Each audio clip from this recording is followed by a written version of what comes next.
Hello everybody, welcome to Shifu's life. आज सुबह सुबह जब मैं उठी तब मैं एक्चुअली काफ़ी अच्छे मूड में थी, बिकॉज़ आज पता नहीं बहुत फ्रेश लग रहा था। मेरी नींद भी बहुत अच्छे से हो गई थी।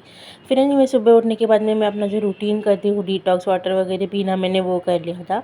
फिर मम्मी एक्चुअली सुबह उठी नहीं थी बिकॉज़ उनकी तबीयत थोड़ी ख़राब थी, तो मैंने सोचा कि मैं ये कैबेज की सब्ज़ी बनाऊँगी, और ये था मेरा गंदा सा ट्रांज़िशन जो आपने देखा। एनीवे मैंने वैसे सारी सब्ज़ियाँ जो है वो काट ली थी। उसके बाद में बेसिक तड़का दे के उसके अंदर प्याज, हरी मिर्च, आलू, और फिर उसके बाद में उसके अंदर थोड़ी-सी हल्दी ऐड कर दी थी और नमक ऐड कर दिया था, और फिर उसके अंदर ये जो कैबेज है उसको चॉप करके मैंने ऐड कर दिया था। फिर जब तक मैंने कुक करने रखा था, मैं नीचे रैम्बो को घुमाने के लिए चली गई थी, तो लिफ्ट में मुझे इतना मस्का मार रहा था, पता नहीं क्या हो गया था उसको आज भी।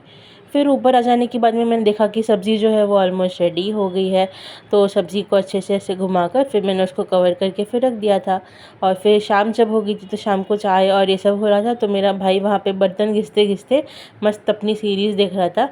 फिर मैं रेडी हो गई थी बिकॉज़ मुझे यहीं पर हमारी सोसाइटी में एक आंटी है, उनके घर जाना था, बिकॉज़ उनको उनके घर के बाहर रंगोली बना के चाहिए थी।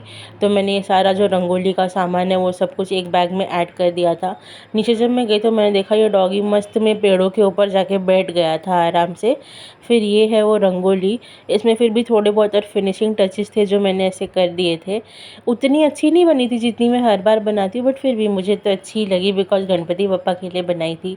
फिर वो करके होने के बाद में मैं घर आ गई थी, और घर आने के बाद में रैम्बो एक्चुअली काफ़ी डरा हुआ था बिकॉज़ बहुत पटाखे फूट रहे थे ना, और उसको इससे काफ़ी डर लगता है।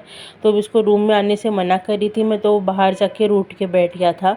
फिर थोड़ी देर बाद में मैंने ऐसे ही थोड़ा आराम वगैरह किया और मैं बाहर चली गई, तो रैम्बो तभी भी एक्चुअली बहुत डरा हुआ था, तो उसको थोड़ा मैंने सहलाया वगैरह, और फिर उसके बाद में ऐसे ही थोड़ी देर और आराम किया। तब तक मम्मी ने भी खाना जो है वो बना दिया था, तो आज मम्मी ने बनाया था ये वेज पुलाव, और दोपहर की जो कैबेज की सब्ज़ी थी, तो मैंने वही अपने फिर खाने में खा लिया था। उसके बाद में एक्चुअली मैं नहा वगैरह के फ्रेश हो गई थी, और मुझे ना अपने हाथों पर नेल पॉलिश लगानी थी और मुझे मेहंदी भी लगानी थी, बट मेरा सिर जो इतना दुख रहा था ना कि मुझे तो लग ही नहीं रहा था कि मैं बैठ के वो कर पाऊँगी। बट क्योंकि गणेश चतुर्थी है और मुझे वो सारी चीज़ें करनी थी, तो मैंने बोला कि अभी मैं चलेगा कर लेती हूँ। तो पहले तो मैंने जो नेल पॉलिश है वो लगा ली थी, और उसके बाद में मैंने रात को आई गेस 12-1 बजे बैठकर ये जो मेहंदी है ये लगाई थी। तो पहले तो मैंने अपने लेफ़्ट हाथ पे लगा ली थी, फिर ये थोड़ी-सी सूख जाने के बाद में मैंने सोचा कि मैं राइट हाथ पे भी मेहंदी लगा लूँगी, बट वो मैं आप लोगों को बताऊँगी कल के व्लॉग में। तो आज का व्लॉग यहीं एंड करते हैं। Bye bye, and yes, don't forget to like, share and subscribe.